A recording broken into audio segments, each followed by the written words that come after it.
Assalamualaikum warahmatullahi wabarakatuh. Alhamdulillah, alhamdulillahirabbil alamin. Assalatu ala asrafil anbiya'i wa mursalin wa ala alihi washabihi ajmain.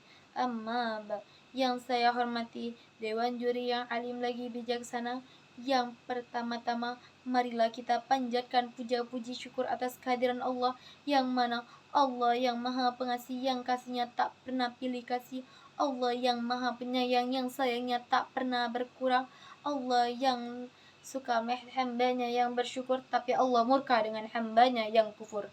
Yang kedua kalinya, solawat berangkaikan salam tak pernah lupa kita curahkan pada roh junjungan alam, ini beliau rela bermandikan anak panah, berbantal tombak, berselimut pedang demi menegakkan kalimat tauhid.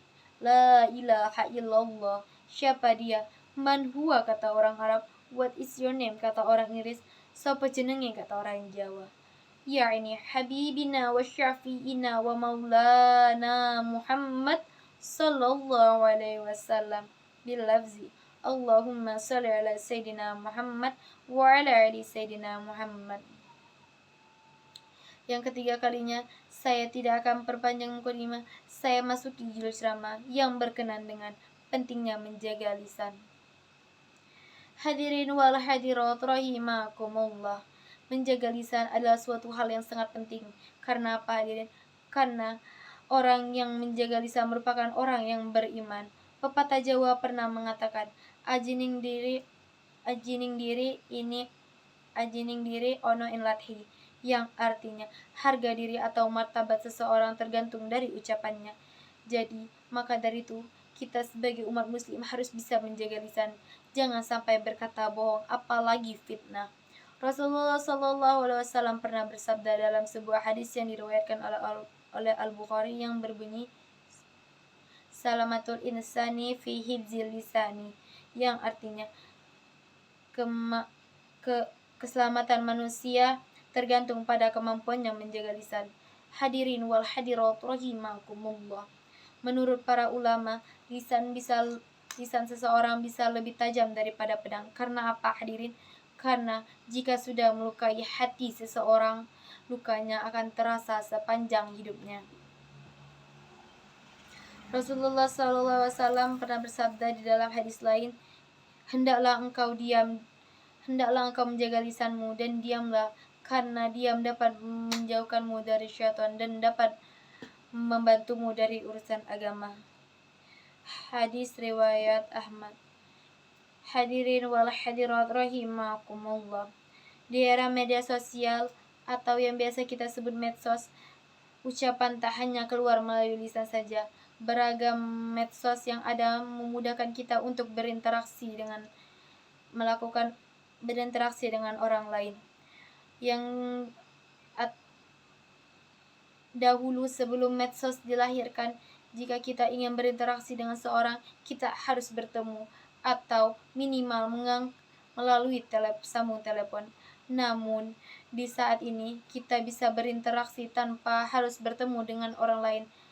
Bahkan ucapan bisa keluar tak hanya melalui lisan.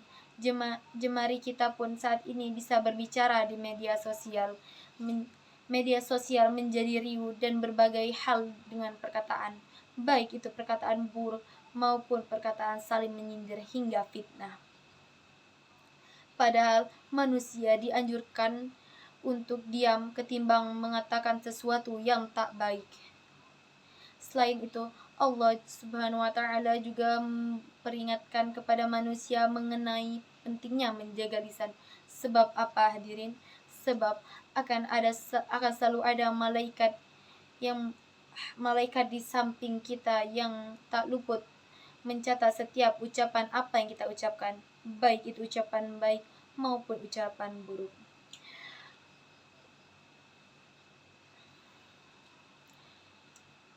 Hal tersebut telah Allah firmankan dalam surah Al-Kahf ayat 18 yang berbunyi, A'udzu billahi minasyaitonir rajim. Bismillahirrahmanirrahim. Ma yulfizuna min qaul ma yulfizu min qawlin illa ladaihi raqibun atid, yang artinya tiada suatu ucapan yang diucapkan melainkan ada di sampingnya malaikat pengawas yang selalu hadir. Hadirin wahal hadirat rahimakumullah. Sehingga menurut hadis dan firman Allah, sebaiknya manusia bisa menjaga lisan, apalagi di era media sosial, dari media sosial seperti ini, daripada menggosip atau menggunjing mengenai persoalan yang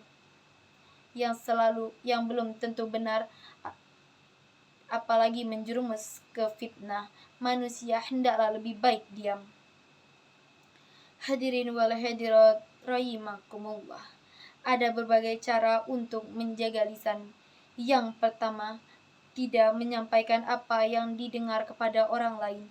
Yang kedua, memperbanyak membaca Al-Quran. Yang ketiga, menjauhkan sifat sombong. Yang keempat, menghindari sifat berlebihan dalam berbicara. Yang kelima, berpikir sebelum berbicara. Dan yang keenam, mengendalikan lisan lewat hati. Mungkin itulah yang dapat saya sampaikan kesimpulannya. Jagalah lisan dan janganlah berkata bohong atau apalagi fitnah. Mungkin itulah yang dapat saya sampaikan. Wabillahi taufiq wal hidayah. Wassalamualaikum warahmatullahi wabarakatuh.